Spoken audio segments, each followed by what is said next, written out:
We're going to be talking for the next couple classes or so about global climate change, which connects to air pollution pretty seamlessly because, of course, it's related to concentration of chemicals in the atmosphere. But before we do that, let's celebrate some knowledge. Anybody know what movie this is from?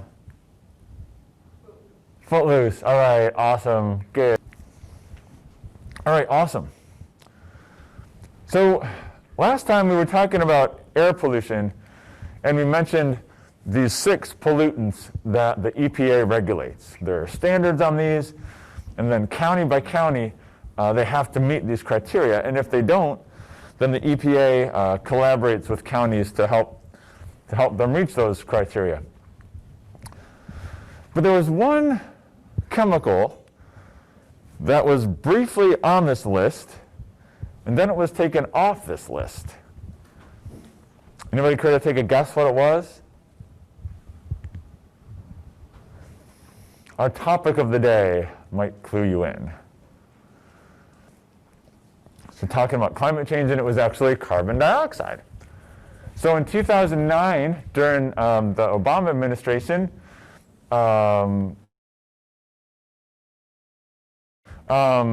carbon dioxide was listed as an air pollutant because of its role in the greenhouse effect, right, in making our climate warmer. But it's challenging, right, because carbon dioxide is a gas that occurs naturally, right? Whenever any consumers that are respiring breathe out, of course, they're breathing out carbon dioxide. So it's a chemical that's naturally in our atmosphere, but as we'll talk about in a second, there's more and more of it, and that has implications for what our climate is like. So it was briefly on the list of the EPA's criteria of pollutants, but it's no longer on there. Of course, there was a change in administration, and so it's no longer. But because of its potential to affect the climate, it was on this list briefly. And here's why. If we look at data from the last century, it was toward the end of the 20th century that we started to notice that the Earth's climate was getting warmer. And one thing we'll talk more about in a second is that the Earth's climate is not static, right? It's always changing. Even if people weren't on the planet, it would be changing. However, atmospheric scientists can create mathematical models of the temperature and predict what it should be based on things like intensity of the sun, the distance from the Earth to the sun, all these different natural things. And the predictions of all of those models are given here in blue. So we have year on our x-axis, temperature anomaly, that is how far the temperature deviates from the mean, and then the range of those model predictions. And so the models, this area shaded in blue, is the range of temperatures predicted by these models based on all sorts of natural processes. But what we found was that starting in the 1950s, and really more so into the 70s and 80s, our models of natural phenomena could no longer predict what the Earth's temperature was. The only way to explain this change in temperature was to look at anthropogenic forcings. Now, forcing is just a term used to describe things that affect the temperature. And what does anthropogenic mean? Yeah, right? Anthro referring to human, genic, of course, originating from. So starting in the end of the 20th century, we could only explain this warming temperature by looking at human activity, including that in the model. And we'll see what that was in particular. Okay, so let's zoom out and take a little longer view of the Earth and its climate. So we have reliable data going back about 500,000 years on the climate of the Earth, the temperature of the Earth. Does anybody know where we get that data from?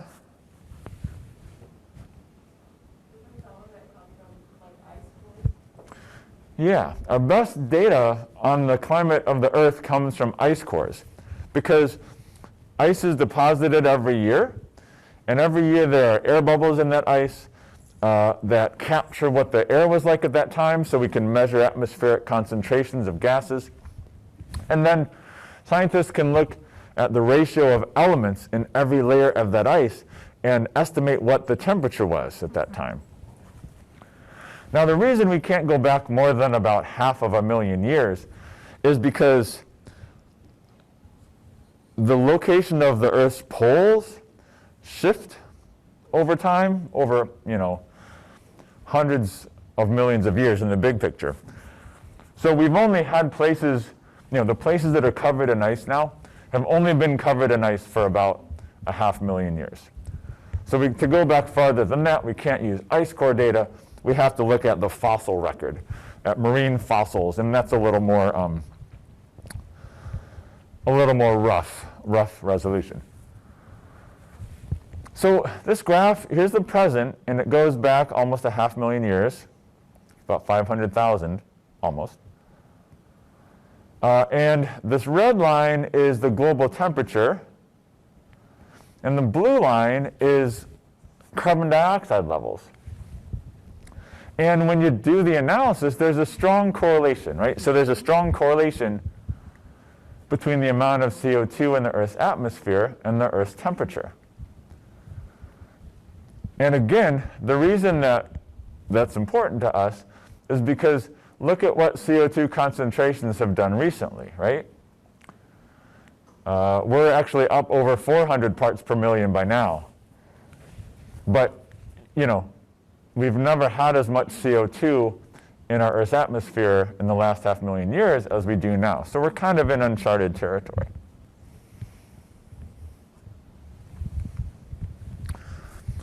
If we look a little closer at some data, if we start in the 1950s and then we go into the early 21st century, we can see that we had a carbon dioxide concentration of about 315 or so parts per million in the middle of the 20th century. And as I mentioned, we're up here somewhere now. We're up over 400 now. But what I find interesting about this is data from the observatory at Mauna Loa in Hawaii. So it's up in the atmosphere. So it's sort of measuring the global concentration. It's not measuring it down by the Earth's surface. But what I find interesting about this is that there's a variation of almost 6 parts per million between the summer and the winter. Why would the amount of CO2 be lower in the summer and higher in the winter? Any ideas? It's the seasons, yeah. And what about the seasons? What's causing that to fluctuate? Plants. Yeah, plants, And in particular, in the northern hemisphere, right? Like north of the equator, we have these massive forests. Canada, in the US, in northern Europe, in Russia. But they're deciduous forests, right? So they're trees have leaves that fall off every year, just like this year. Have y'all seen the sugar maples out here on the quad? Aren't they pretty? That like orange, red kind of leaf. So those leaves fall off every year. Well, those leaves are like CO2 removal machines. When they're out, they're sucking CO2 out of the atmosphere. But then when they fall down to the ground, what happens to them?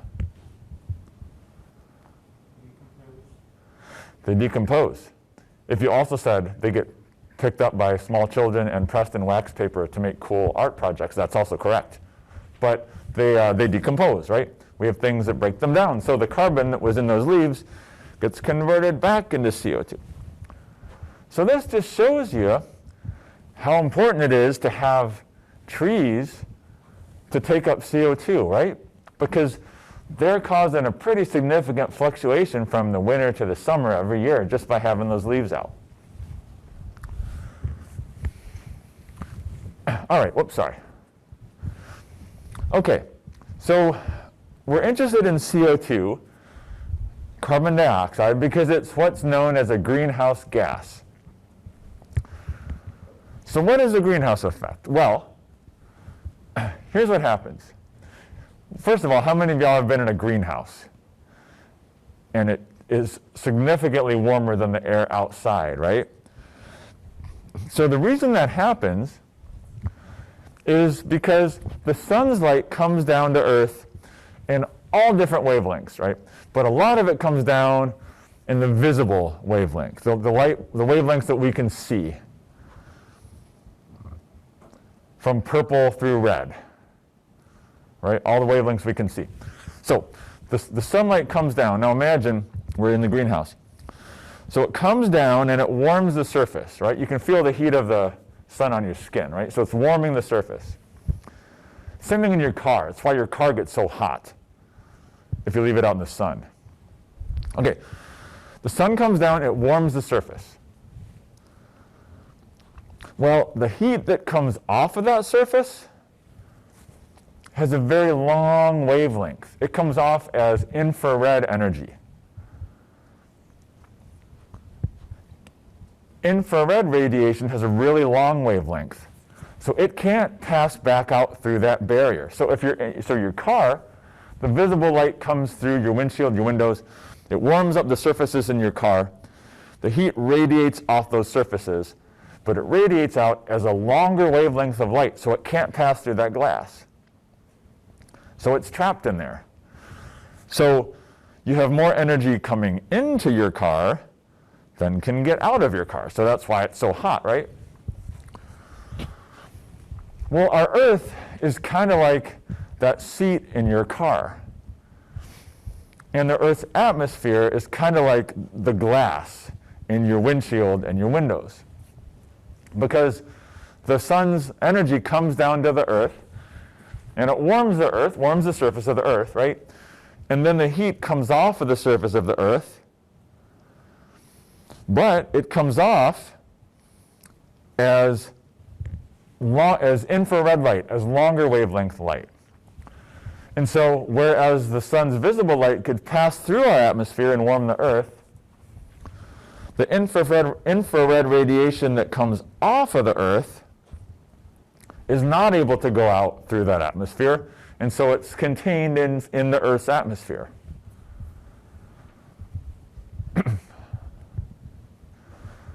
So the first thing we need to say is that in the big picture, the greenhouse effect is a really good thing, because if it wasn't for the greenhouse effect, the Earth's temperature would be on average about 50 degrees cooler. And it would be really hard to live in that cold of a climate. So because of the greenhouse effect, the Earth is habitable, right? We're able to live. All sorts of life is able to live more easily on the Earth because it warms because of the greenhouse effect. The only problem comes when the greenhouse glass gets thicker, if that makes sense. Because that's essentially what happens when we put gases like CO2 into the atmosphere. Okay. So the analogy, right? Whereas like the car has the glass window, our Earth's atmosphere has certain gases that don't allow that infrared radiation to pass out. So carbon dioxide is one of those. So when we have a whole lot of carbon dioxide molecules in the Earth's atmosphere, when that infrared radiation comes out, it hits the carbon dioxide and bounces back. So back in the 1950s, when we had like 315 parts per million of CO2 in the atmosphere, a lot more of that heat was getting out than now when we have over 400 parts per million of CO2 molecules in the atmosphere. And the science of this is pretty simple. We've known that CO2 functions as a greenhouse gas for over 100 years. This is not some unknown piece of science.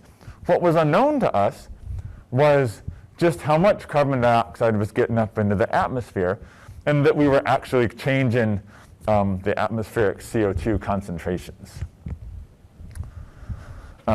Cool. Any thoughts or questions about the greenhouse effect? Yeah. So, is carbon dioxide the only greenhouse gas that allows for infrared radiation? That's a really good question, and there are other gases too. In fact, we'll talk in just a second. There are some gases that do this even more strongly than CO2. But there's so much more CO2 in our atmosphere than any of those other gases that CO2 is really having the largest effect right now. But there are others. Yeah, good question, and we'll talk about those too. Okay. All right. So this is kind of like the graph we looked at earlier.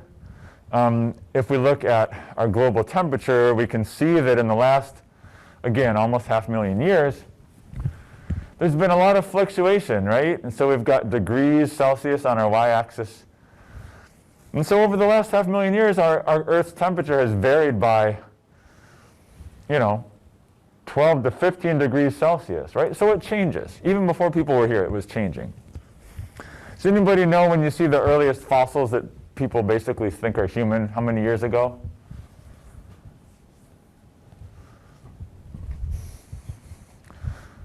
I think our most recent evidence suggests that about 200,000 years ago are the oldest fossils that we can definitively call human. So in these times, even before humans were looking the way we do now, the climate was still fluctuating. It was still changing. Are you referencing the most recent discovery or just like first discovery? So There's a difference because the oldest human fossils. Okay, so you're referring to Neanderthals compared to Denisovans. Yeah, so, right. That was my only. Yeah, no, good question. So yeah, and I think I may have phrased that backwards earlier. So like the earliest fossils of like humans, like Homo sapiens, because you're right, we have earlier fossils of things like Neanderthals and some other extinct species too. But anyway, the earliest evidence of us on the planet is right about in here. Okay, but if we look through history, how does our temperature right now compare to what it's normally been over the last 500,000 years? Warmer? Yeah, it's been a little warmer than usual. Now, these cold areas, like here, here, here, here, those were ice ages. Those were times when there were huge glaciers, huge sheets of ice that covered the planet. So about 15,000 years ago was our last ice age. You all saw the movie. Sloths, saber-toothed tigers, woolly mammoths. Am I missing anything? What was Manny? Well, Manny was a mammoth. Anyway, this was the last ice age, and the temperature's been warming ever since then. So, we were already in what's called an interglacial period, right? So these times when the temperature is warmer are interglacial periods. And then these times when it's colder were glacial periods. Okay, so we were kind of already in a slightly warmer than usual time, like even before CO2 started being produced on massive scales. So this climate has been changing quite a bit. What are some of the things that have caused the climate to change historically, even without taking humans into consideration? Volcanoes? Mm-hmm. What else? Sunspot activity. Mm-hmm. Sun's intensity plays a role. Uh-huh. There's kind of two of the big ones. So here's a list, and we'll go through each of these separately, so you don't have to write them all down. But it turns out that what causes the Earth's climate to shift back and forth between glacial and interglacial periods actually has to do with variations in the Earth's orbit. Okay? Actually, if you want to write these down, go ahead and take a moment to finish jotting those down, just if you want to have it in your notes. Or you could watch the video on YouTube and just get it that way. I'm just saying.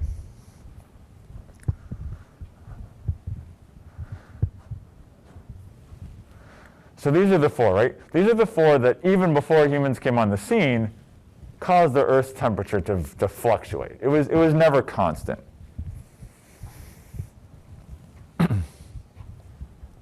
Greenhouse gas emissions varied even before humans came on the planet, but we've had an impact.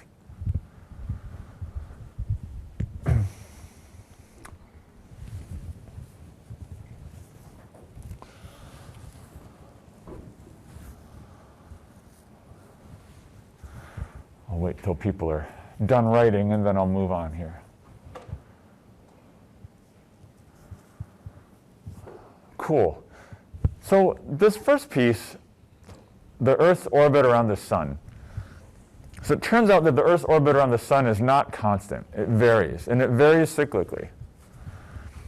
And a Russian scientist named Milankovitch actually worked this out mathematically. He worked out how many years it takes for the Earth's orbit to get back to the way it had been before. And you don't need to know all of these terms. All I want to point out is that, like, the shape of the ellipse changes. Like, it gets kind of more extreme and then more round. Even like the tilt of the Earth varies, and so that causes the part of the Earth that's most exposed to the sun's rays to vary. The important thing is that this variation is cyclical. And this is what leads to the alternation between glacial periods and interglacial periods. It has to do with differences in the shape of the Earth's orbit. Now, the sun's intensity can play a role as well. These are some data from NASA going back to the late 1800s. And so this yellow line is the intensity of the sun's energy. And then the red is the global temperature. Anything interesting in those two lines? The relationship between those two lines? The temperature is still increasing with a decrease in solar radiation or Uh-huh. what does it say? I can't read it. Irradiance. Yeah, which is just, yeah. I know, yeah, no, it's just a measure of the intensity, right? Yeah, exactly. If you look up until the 1950s or so, right, temperature has sort of followed the solar irradiance. But then look, after the 1950s, solar irradiance actually decreased a little bit. This is natural, it's just natural cycles. But look what happened to our global temperature, it kept going up. So this variation in the sun's intensity definitely does play a role in the Earth's climate.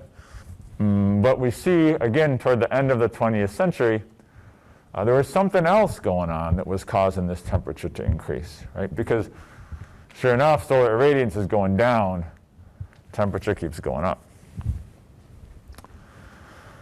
Volcanic activity can also play a role.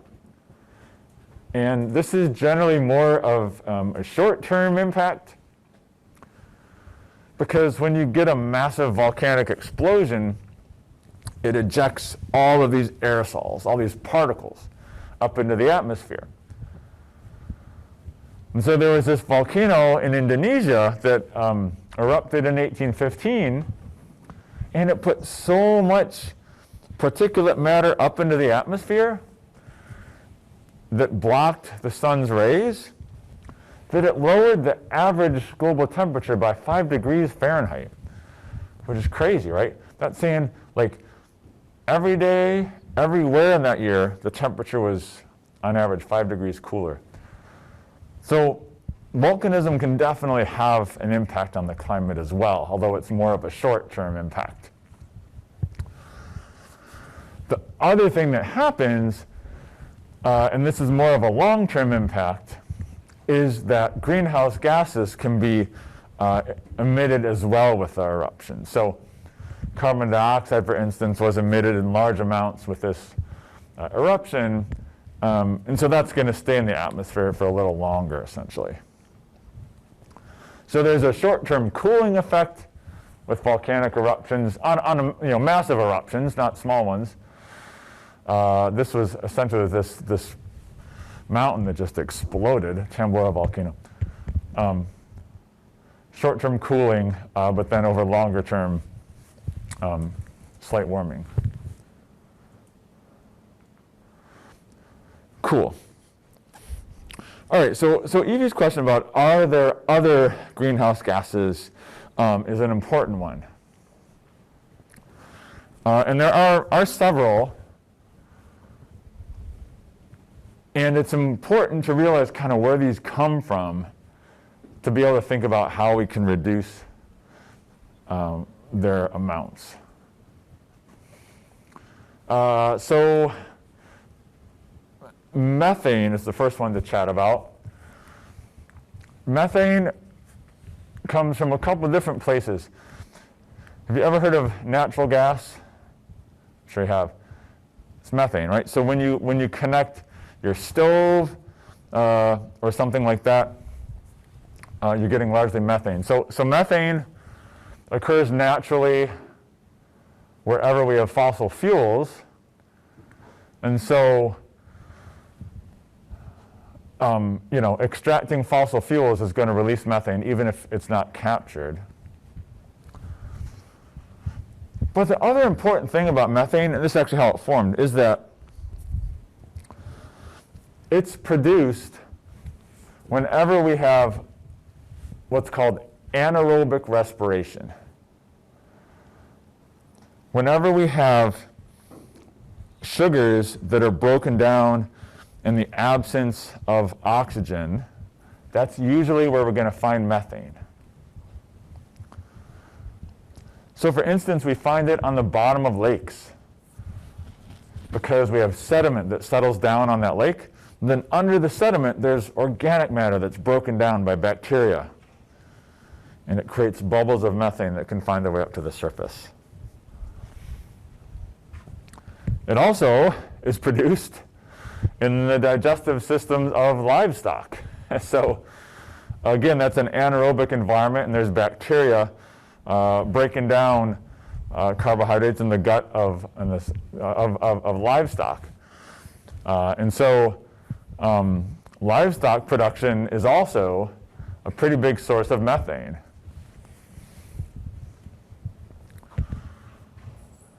So it'll be interesting to see how many of these gases connect to agriculture one way or the other. So nitrous oxide, this is real important in fertilizer production. So when nitrogen is produced for fertilizers, it produces nitrogen oxides, nitrous oxide. If you've taken your car to get it inspected and it has to pass an emission test, one of the things they look at is nitrogen. Sulfur and nitrogen are two things they're looking at. So it's created by combustion of fuel in automobiles as well. And then feedlots. Animal waste has a lot of nitrogen in it. That's why it's good fertilizer, right? That's why, for instance, folks use manure to put on their plants, on their gardens. So it's really high in nitrogen and phosphorus as well. So feedlots where you have a lot of cattle eating, where they're being fattened up for the market, those feedlots, the waste of that cattle is going to have a lot of nitrous oxide in it, and that'll go up into the atmosphere. So ozone, remember we talked about that as well with air pollution. And remember ozone, what's interesting about ozone from an air pollution perspective? It's getting the stratosphere without a surface. Exactly, yep. It's the Dr. Jekyll and Mr. Hyde. It's really good when it's high up in the atmosphere. It's bad for us when it's low. So again, we talked about how it's created, and again, it's good up in the atmosphere and we need some of it, but it's a pollutant down at lower levels. So suppose if it gets up to the stratosphere, we want as much of it as we can get. But again, it's considered a pollutant at lower levels. What about CFCs? What do we talk about them with? I'm getting a weird sense of deja vu here.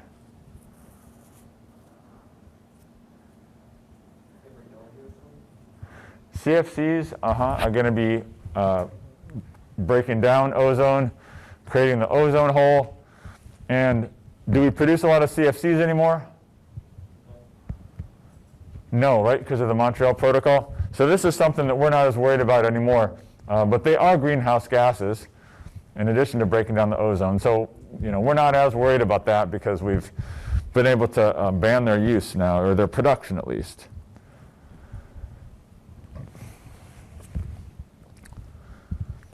And then this last one, so water vapor is also a greenhouse gas. But we're not really concerned about it for a couple reasons. First of all, water vapor is going to make it cloudier as well, which you would expect would limit the amount of sunlight coming down to the atmosphere. And of course, it's part of a natural cycle, so it's not something that we're going to be able to. You're not going to be able to ban the production of water vapor. So water vapor is actually the most abundant greenhouse gas. But again, it's driven largely by natural cycles, and we haven't been, the amount of water vapor in the atmosphere there hasn't been a huge significant increase in that. But it plays a real big role overall in trapping heat in the Earth's atmosphere. Whew. Went through a lot there. Any questions on that? Comments on these greenhouse gases?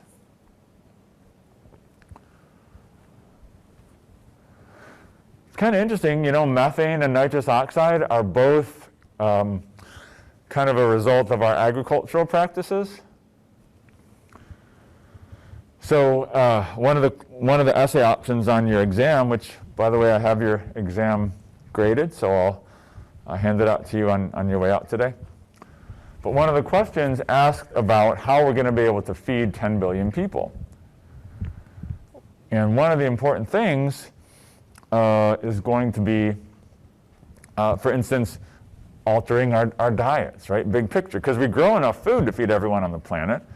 It's just that energy doesn't get to everybody, right? And one of the reasons is because a lot of it goes to livestock. So we can see if we ate less meat, the amount of methane and nitrous oxide that's produced, that we produce from our agricultural systems would drop.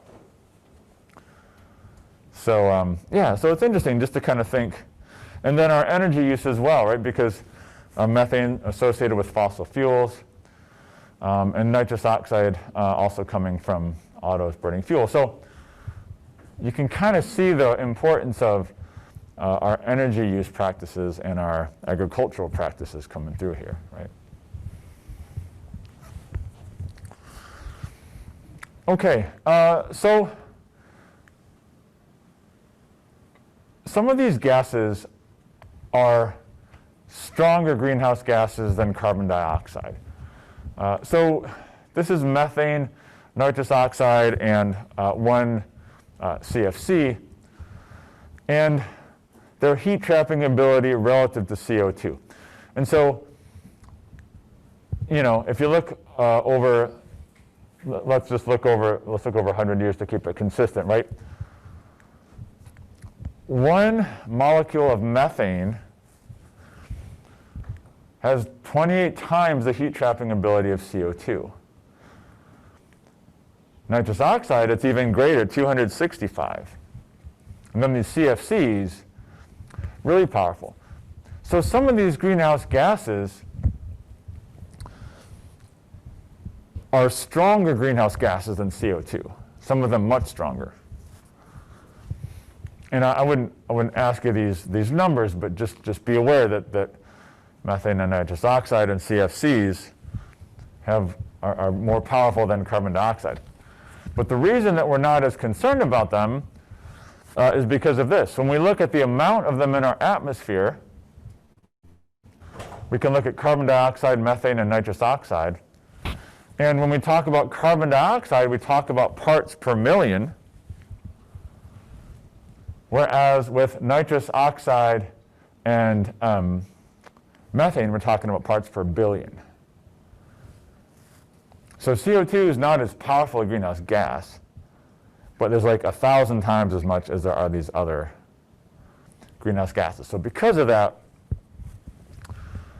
we're more concerned about that. Plus carbon dioxide and methane are increasing kind of more than nitrous oxide. So anyway, CO2 is not the most potent greenhouse gas, but there's a lot more of it, which is why we're pretty concerned about it.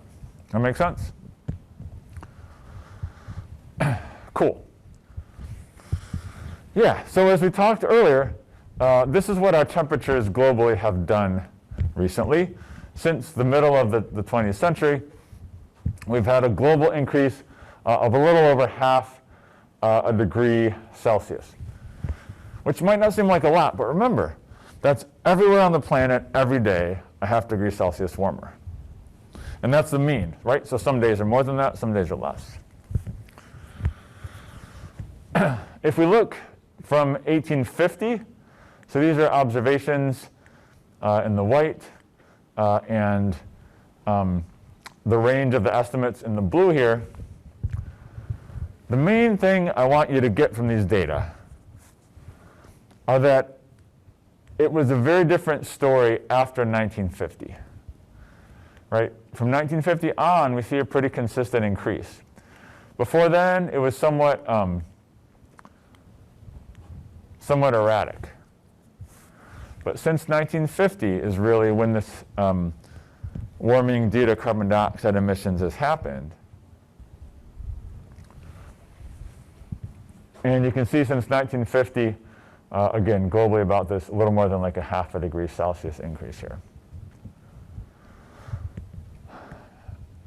And this has led to an increase in our global sea level over that same time period in about how much?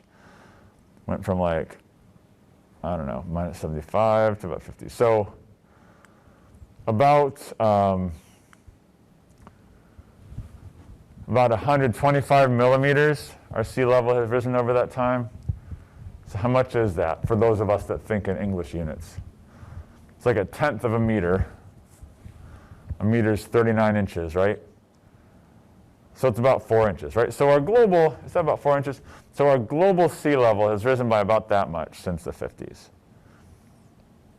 And again, that's the whole planet as an average. Some places more than others, some days more than others. But the water, about that much more sea. And that's incredible, because think of all the seawater on the planet, right? It's a massive amount. Wherever you are, there's about that much more water than there was before.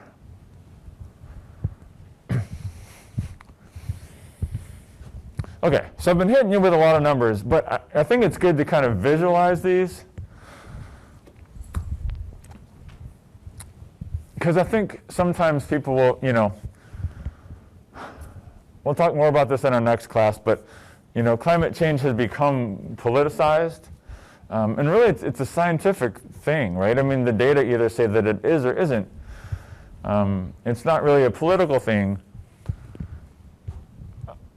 So when we step back and just look a little bit, we kind of have to think this through for ourselves. I'm a big believer that in college, we don't teach you what to think, but maybe we help you learn how to think, right? And then you figure out the truth for yourself at that point. So I like visuals.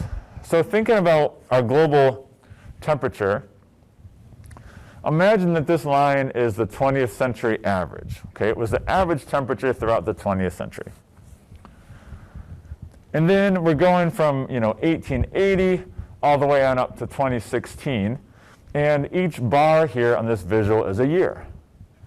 And each year can either be warmer than the average or cooler than the average, right? So you see, especially in the early 20th century, it was a little cooler than average. In fact, 1908, about 0.8 degrees cooler than average. This is degrees Fahrenheit.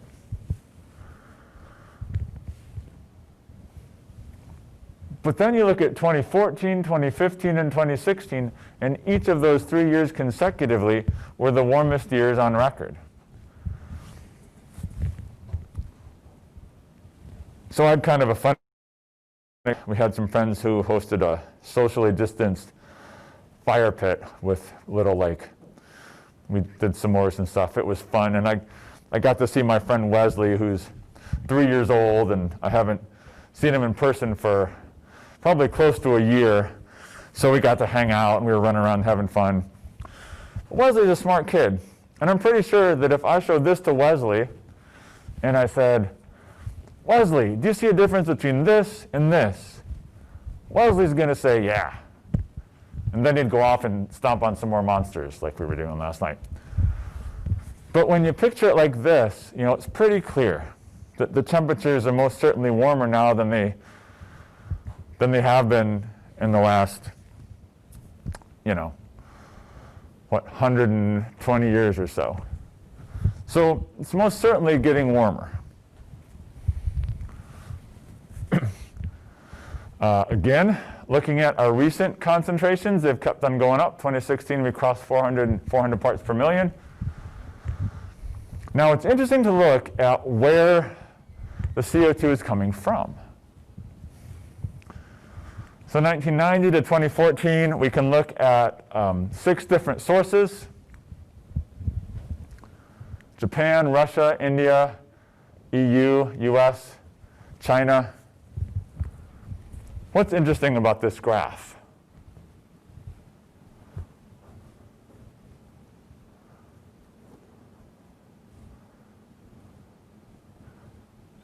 So one of the things that I think is interesting is that as of 2005, China was emitting more CO2 than any other country or collection of countries in the case of the EU. But here's the deal. China's got 4 times as many people as we do. So if you look at it in a per capita basis, they should be at 4 times what we are, and they're not. And China gets about 40% of their energy from renewables, right? In other words, we'll talk about this later, but essentially non-fossil fuels. In the US, anybody know what percentage of our energy comes from renewables approximately?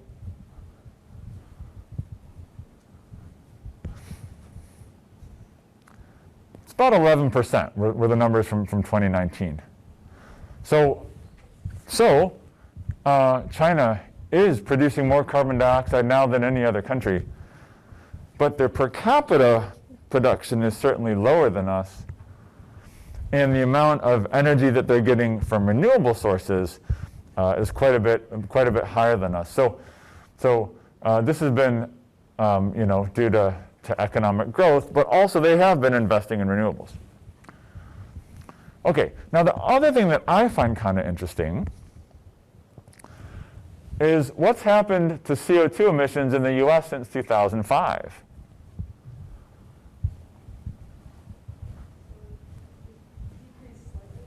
Yeah, it's had a slight decrease. We've actually decreased it slightly. And there have been a couple of reasons for that. One of those is investment in renewables. We're slowly increasing the amount of our energy that we get from renewable sources, things like solar, wind, biomass in certain cases.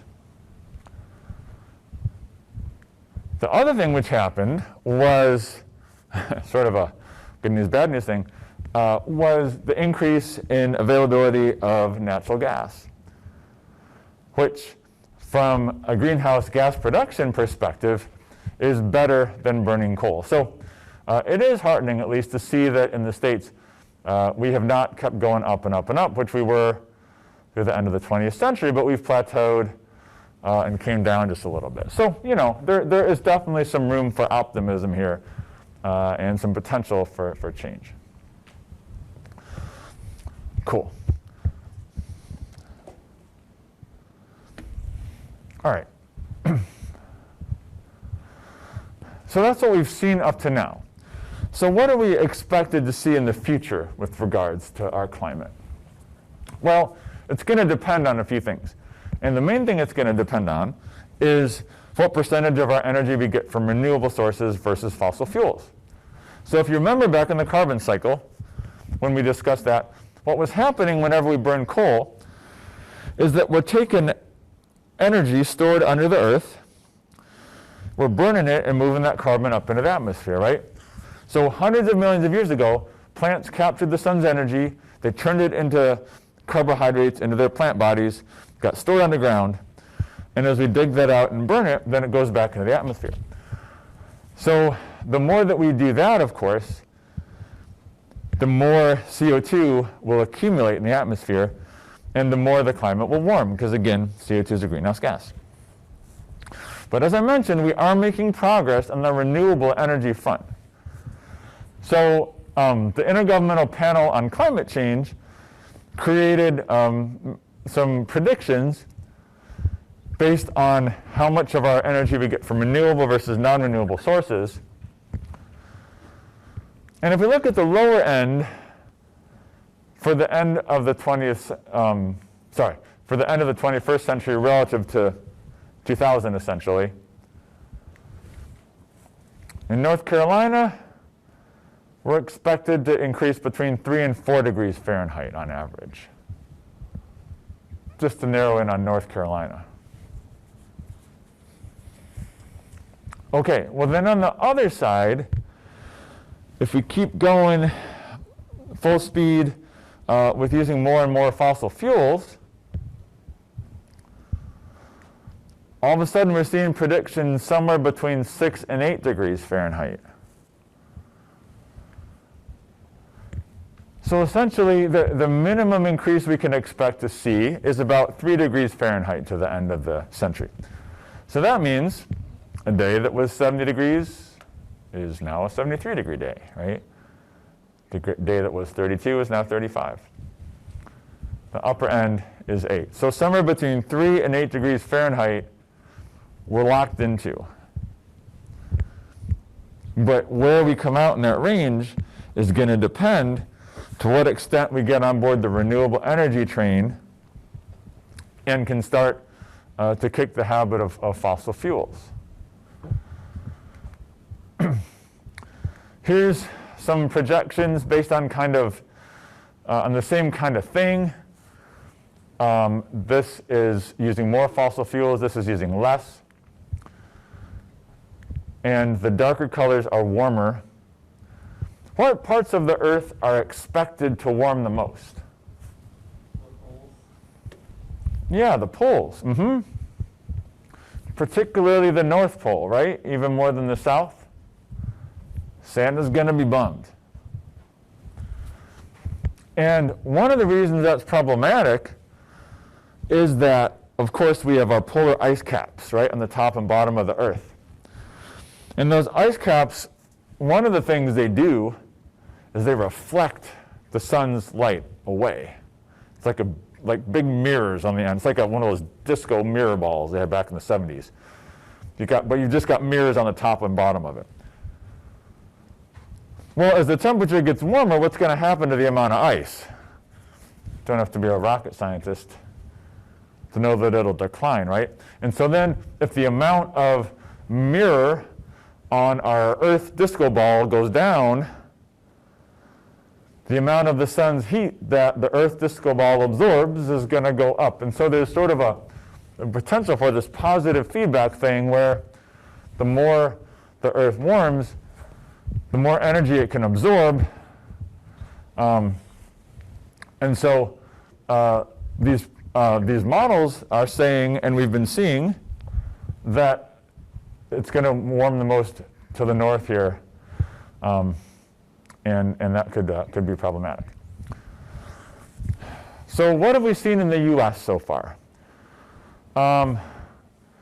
So these are data comparing 20 years at the end of the 20th century to the average up through the mid-20th century. And the warmest areas here have increased by 2 degrees. The coolest have cooled by about ½ degree. Anything interesting here?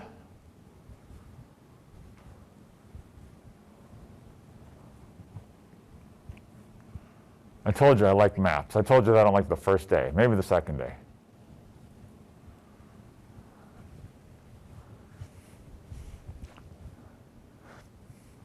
So one of the,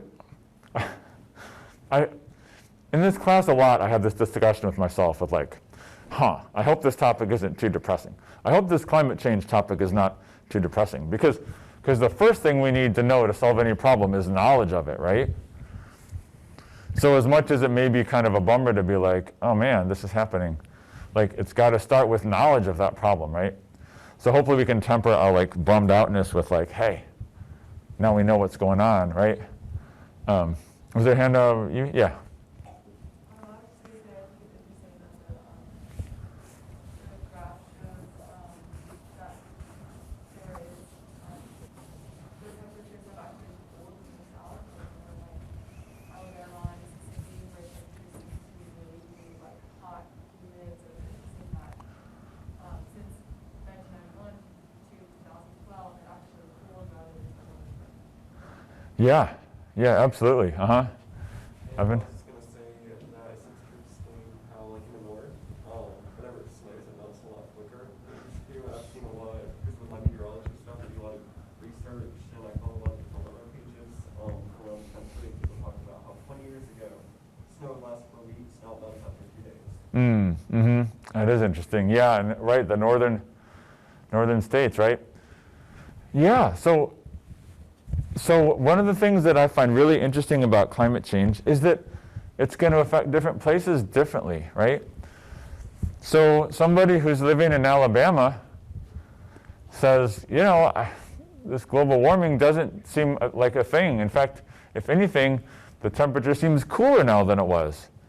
And they'd be right, because in their area it has been cooler, right? And so there's lots of variation.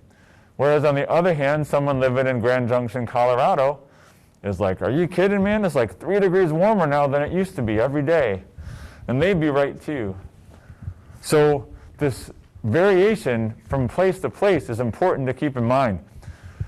In fact, Western North Carolina, up until recently, had been cooler than that average. And so when people were talking about how is climate change affecting Western North Carolina, well, the answer has been a little cooler than it used to be. So there have been no warming effect. So I think this points out to me just how important it is to keep the big picture in mind. You know, there are some places that are going to warm, might be some that cool as well. So there's variation from place to place. And so people's perspectives, people's experiences are going to be different. And when we're talking about climate change with folks, I think it's important to keep that in mind. All right.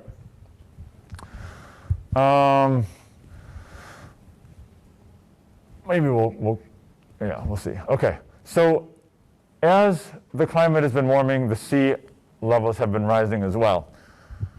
But what's interesting about it, on this table right here, what has actually been causing most of that sea level rise? Those of y'all that can see this table.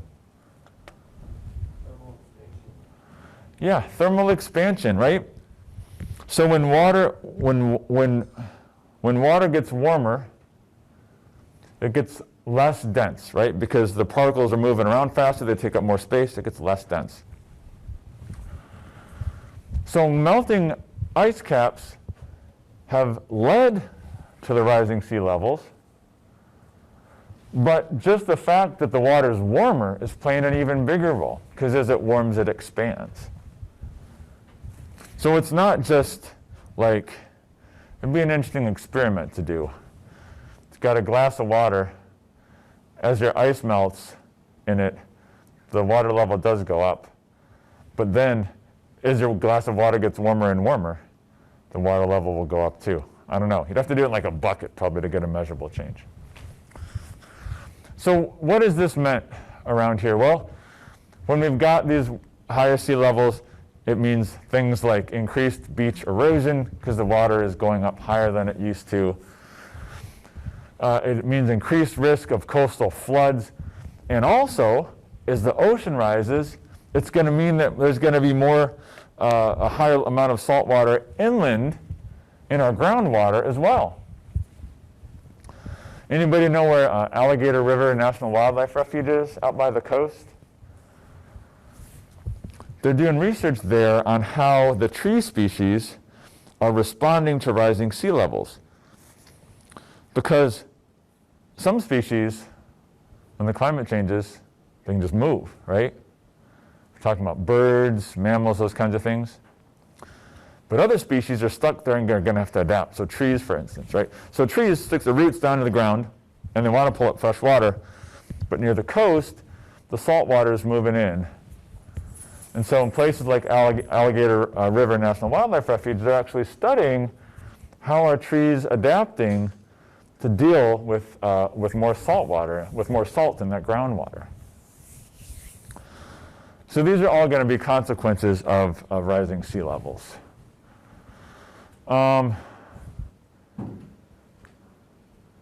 Yeah, currently, our current estimates are about 3 millimeters per year, but don't worry about that. This is the most current of the current data, right up through 2020.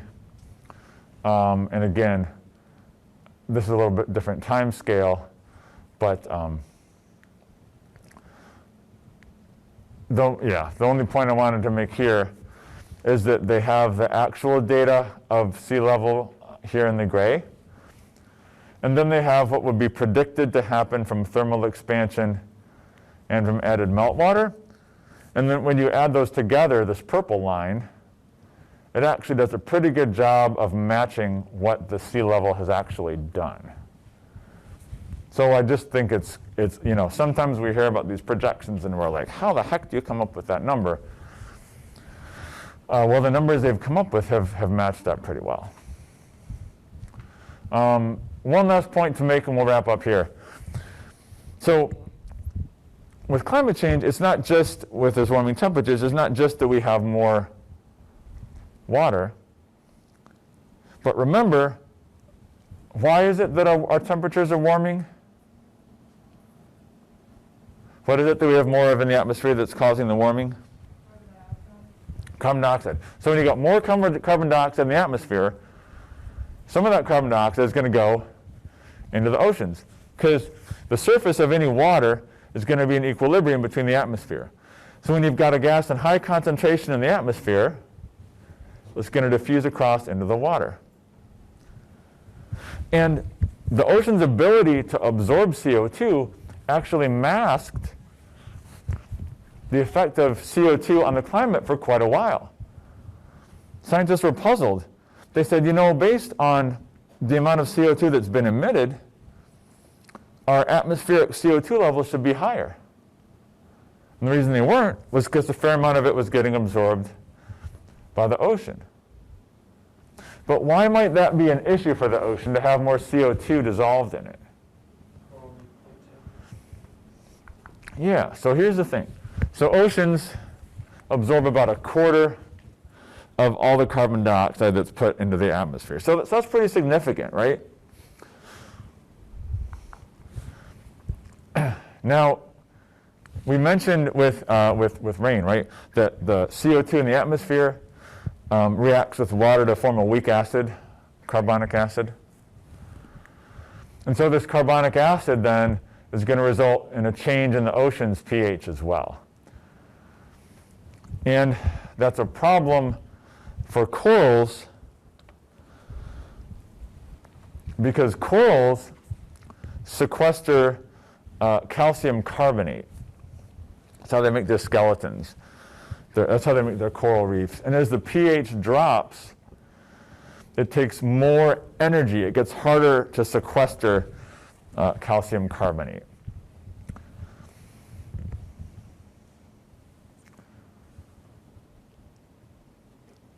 So we've seen some effects of coral bleaching due to these high levels of CO2. Corals also respond to water temperature and things like that.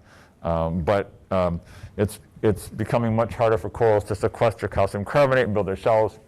Same thing with some mollusks, as well, things like clams and oysters, but they can move around a little more than coral reefs can, so not being as affected.